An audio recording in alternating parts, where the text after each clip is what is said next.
नमस्कार दर्शकों, YouTube के मेरे चैनल में आप सबका स्वागत है। आज मैं लेकर आई हूँ देवगुरु बृहस्पति व शनि महाराज की जो मकर राशि में युति होने जा रही है 20 नवंबर 2020 से। इस युति का प्रभाव मकर लगन व मिथुन राशि के जातकों को क्या मिलेगा, इस वीडियो में हम इसी बात का विचार करेंगे। अभी तक देवगुरु बृहस्पति जो है धनु राशि में भ्रमण कर रहे थे 5 नवंबर 2019 से। अब वो 20 नवंबर 2020 को देवगुरु बृहस्पति अब मकर राशि में प्रवेश करेंगे। और मकर राशि में पहले ही 24 जनवरी 2020 से शनि महाराज विद्यमान है, तो मकर राशि में देवगुरु बृहस्पति व शनि महाराज की युति हो जाएगी 20 नवंबर 2020 को। और ये युति चलेगी 6 अप्रैल 2021 तक। इस युति का प्रभाव मकर लगन व मिथुन राशि के जातकों को क्या मिलेगा, इस वीडियो में हम इस बात का विचार करेंगे। देखिए, आपके सामने मकर लगन की कुंडली है कि जहां पर पहले भाव में 10 नंबर का अंक लिखा हुआ है। अगर 10 नंबर पहले भाव में लिखा हुआ है, इसका अर्थ है आपका मकर लगन है। और आपका चंद्रमा छठे भाव में बैठा है मिथुन राशि में 3 नंबर के अंक पे अगर चंद्रमा बैठा है तो इसका मतलब आपकी मिथुन राशि है। यानी मकर लगन के लिए पहले भाव में 10 नंबर की राशि होनी चाहिए तो मकर लगन बनता है। और चंद्रमा आपका 3 नंबर की राशि में लिखा हुआ है तो आपकी मिथुन राशि बनती है। यानी मकर लगन और मिथुन राशि की कुंडली है। इनको देवगुरु बृहस्पति का ये जो मकर राशि में भ्रमण हो रहा है, एक तो देवगुरु बृहस्पति मकर राशि में जा रहे हैं और दूसरा देवगुरु बृहस्पति शनि महाराज के संग युति बना रहे हैं। इन दोनों चीजों का प्रभाव इन लोग मकर लगन व मिथुन राशि के जातकों को क्या मिलेगा, इस वीडियो में इसी बात का विचार करेंगे। मकर लगन की अगर हम बात करें तो अभी 5 नवंबर 2019 से देवगुरु बृहस्पति आपके द्वादश में चल रहे थे, 12वें घर में। 12वें घर में देवगुरु बृहस्पति चल रहे थे। ज्योतिष का एक सीधा सा सिद्धांत है कि कुंडली का छठा, 8वां और 12वां भाव खराब होता है। सिंपल सा फंडा है ज्योतिष का कि छठा भाव, 8वां भाव, 12वां भाव खराब होता है। और उसमें अगर कुंडली में कोई ग्रह बैठा हो या गोचर में कोई ग्रह चल रहा हो तो वो ग्रह आपको प्रॉब्लम देगा। और वही बात मकर लगन के जातकों के संग हो रही थी कि द्वादश भाव में गुरु चल रहे थे। द्वादश भाव होता है खर्चों का, जिसके खर्चे बढ़ रहे थे। साथ ही गुरु की दृष्टि आपके छठे भाव पर भी थी और गुरु की दृष्टि आपके अष्टम भाव पर भी थी। 1, 2, 3, 4, 5, 6, 7, 8, 9, 9वीं दृष्टि आपके अष्टम भाव पर थी। अष्टम भाव होता है हमारी बाधाओं का, विपत्तियों का, संकटों का, काम में बाधा, नौकरी में बाधा, व्यापार में बाधा। जिस काम को करने की कोशिश करें उसी काम में प्रॉब्लम आ जाए, ऑफिस में कोई हमारा सहयोग ना करे, उच्च अधिकारी नाराज हो जाए, हमें जॉब सेटिस्फेक्शन ना मिले, कुछ ऐसा काम करना पड़े जिसको करने की इच्छा नहीं है लेकिन लगातार वही काम करना पड़ेगा। एकदम जिंदगी में फ्रस्ट्रेशन हो जाए कि क्या हम जिंदगी भर ऐसे ही चलते रहेंगे, क्या हमारी जिंदगी में कभी कुछ चेंजेस नहीं होंगे। तो इस तरह का गोचर का प्रभाव जो है देवगुरु बृहस्पति दे रहे थे। लेकिन अब क्या होगा कि 20 नवंबर 2020 को देवगुरु बृहस्पति आपके द्वादश से निकलकर आपके लगन पर आ जाएंगे। लगन पे गुरु का आना शुभ है, 50% शुभ है। 50% शुभ इसलिए है कि गुरु की प्लेसमेंट जो है शुभता के आधार पर माने तो 2, 5, 7, 9 और 11 भावी, यानी गुरु अगर दूसरे भाव में है, पंचम भाव में है, सप्तम में है, 9वें में है, 11वें में है, तभी गुरु की प्लेसमेंट जो है शुभ मानी जाती है। लेकिन तब भी यहाँ पे गुरु को शुभ हम इसलिए मान रहे हैं क्योंकि गुरु की दृष्टियां शुभ हैं। अभी तक तो देखिए जहां गुरु की दृष्टि छठे और 8वें भाव पे पड़ रही थी, अब देवगुरु बृहस्पति जब आपके लगन पर आ जाएंगे और उनकी शनि महाराज के संग युति हो जाएगी तो उनकी पहली दृष्टि पड़ेगी आपके पंचम भाव पर। पंचम भाव है हमारा त्रिकोण का भाव। पंचम भाव से विचार करते हैं विद्या का, बुद्धि का, संतान का, प्रेम संबंधों का। इसका मतलब देवगुरु बृहस्पति की दृष्टि को कहा जाता है कि ये अमृत दृष्टि होती है। ये अमृत दृष्टि आपके त्रिकोण के भाव पर पड़ गई।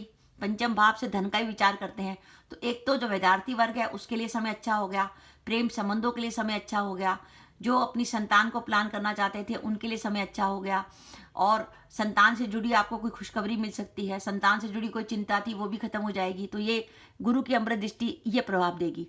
सप्तम भाव होता है हमारे दाम्पत्य जीवन का, तो दाम्पत्य जीवन में कोई बाधा थी तो वो दूर होगी। साथ ही जो विवाह योग्य है उनका विवाह होना है वो विवाह भी हो सकता है क्योंकि गुरु की दृष्टि सप्तम भाव पर पड़ गई। और ये हमारे भाग्य भाव पर गुरु की अमृत दृष्टि पड़ी तो भाग्य का बहुत साथ मिल गया। यानी आप मेहनत करोगे तो भाग्य का साथ मिलेगा। इसलिए गुरु की ये दृष्टियां जो अमृत हैं जो पंचम पर, सप्तम पर और नवम भाव पर पड़ेंगी। तो इस हिसाब से ये मकर लगन के जातकों के लिए है। अब हम मिथुन राशि की बात करें तो मिथुन राशि में अभी तक देवगुरु बृहस्पति आपके सप्तम भाव में चल रहे थे और उनकी लाभ भाव पर और आपके लगन पर दृष्टि थी। लेकिन अब देवगुरु बृहस्पति सप्तम से अष्टम में आ जाएंगे 20 नवंबर 2020 को। देवगुरु बृहस्पति मिथुन राशि के एक तो सप्तम भाव के स्वामी बनते हैं और एक दशम भाव के स्वामी बनते हैं।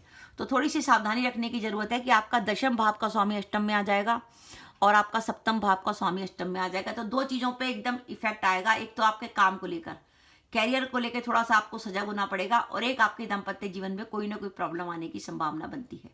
तो इस तरीके से यहाँ पे गुरु, ये स्पष्ट हो रहा है कि मिथुन राशि में गुरु की नेगेटिविटी है। और गुरु की अगर दृष्टियों की बात करें तो गुरु की दृष्टि एक तो द्वादश भाव पर पड़ रही है जो खर्चे का संकेत दे रही है। हाँ, धन भाव पर जो गुरु शनि की दृष्टि पड़ रही है वो इस बात का संकेत है कि अचानक कहीं से पैसा आने की संभावना बनती है, क्योंकि नवम भाव का स्वामी अष्टम में विद्यमान है और अष्टमेश गोचर में अष्टमेश जो है बली हो रखा है। तो इसका अर्थ यह हुआ कि जो मकर, लगन और मिथुन राशि है उसमें यहाँ पे गुरु की दृष्टियां शुभ हैं और यहाँ पे गुरु की प्लेसमेंट और दृष्टियां भी ज़्यादा शुभ नहीं है। तो ऐसी स्थिति में अगर हमारा मकर, लगन और मिथुन राशि बनता है तो हमें इस गोचर का क्या प्रभाव मिलेगा? मेरे हिसाब से आपको 30% के करीब प्रभाव मिलेगा। 30% के करीब प्रभाव मिलेगा। इसलिए मैंने बताया कि गुरु का जो लगन पर गोचर है वो पंचम के लिए, सप्तम के लिए व नवम भाव पर शुभ दृष्टि है, लेकिन कैरियर में सावधानी का समय है। काम में बाधा आने की पूरी संभावना है, क्योंकि देखिए यहाँ भी गुरु की दृष्टि आपके दशम भाव पर नहीं पड़ रही। गुरु अगर यहाँ होते, क्योंकि जब 6 अप्रैल 2021 को गुरु आपकी कुंभ राशि में चले जाएंगे तब उनकी सप्तम भाव पर दृष्टि पड़ेगी। 1 2 3 4 5 6 7 8 9, तो गुरु की दृष्टि सप्तम भाव पर यहाँ पे नहीं पड़ रही और यहाँ पे दशम भाव का स्वामी अष्टम में जा रहा है। तो कैरियर को लेकर थोड़ी सावधानी का समय है, चाहे आप जॉब करते हो या व्यापार करते हो। दाम्पत्य जीवन में समस्या आ सकती है कि सप्तम भाव का स्वामी नीच का हो गया और अष्टम में चला गया, तो पति पत्नी में कोई विवाद वगैरह हो सकता है। पर आप में अगर कोई भी टेंशन हो तो किसी बात को बढ़ाइएगा मत, क्योंकि ये गोचर जो है 29 मार्च से लेकर 29 जून के बीच में भी आया था, जिसमें कई लोगों ने मुझे बताया कि उन्होंने तो तलाक लेने का विचार कर लिया। तो ऐसा कुछ मत करिएगा। ये गोचर है, ये गोचर चला जाएगा। उसके बाद देवगुरु बृहस्पति जब भाग्य भाव में आ जाएंगे इस कुंभ राशि में, तो ये आप स्थिति आप सबके लिए ठीक हो जाएगी। इसलिए इस गोचर से घबराकर कोई गलत डिसीजन मत लीजिएगा। साथ ही व्यापार में इस समय कोई बड़ा निवेश मत करिएगा। व्यापार में किसी प्रकार की हानि अचानक होने की संभावना हो सकती है। साथ ही दशम भाव से और भाग्य भाव से पिता का विचार करते हैं। भाग्य भाव का स्वामी अष्टम में है, दशम भाव का स्वामी अष्टम में है, तो पिता के स्वास्थ्य को लेकर चिंता हो सकती है। अगर पिता की हेल्थ आपकी खराब चल रही है तो उनके स्वास्थ्य का विशेष रूप से ध्यान रखें। और साथ ही क्योंकि गुरु शनि लगन पर गोचर कर रहे हैं और सप्तम भाव पर उनकी दृष्टि है, जो विवाह योग्य युवक व युवती हैं उनके विवाह की संभावना इस गोचर में बहुत अधिक बनती है 20 नवंबर 2020 से 6 अप्रैल 2021 के बीच में। तो दर्शकों, इसलिए मैंने आपको बताया कि अगर आपका कॉम्बिनेशन मकर, लगन और मिथुन राशि का है तो इसका प्रभाव आपको 30% के करीब मिलेगा, क्योंकि कैरियर को लेकर आपको बहुत अधिक सावधानी रखनी पड़ेगी और दाम्पत्य जीवन को लेकर भी बहुत अधिक सावधानी रखनी पड़ेगी। तो दर्शकों, आपको मेरा वीडियो कैसा लगा प्लीज़ कमेंट बॉक्स में कमेंट करके बताइएगा। इसके साथ ही दर्शकों, अगर आप मेरे चैनल पर पहली बार आए हैं और आपने मेरा चैनल अभी तक सब्सक्राइब नहीं किया तो कृपया मेरा चैनल सब्सक्राइब कर दें। साथ ही बेल आइकन को भी दबा दें, जिससे जब भी मैं अपनी वीडियो अपलोड करूं उसके नोटिफिकेशन आपको मिल जाए और आप मेरा वीडियो देख सकें। इसके साथ ही नमस्कार दर्शकों, जय माता दी।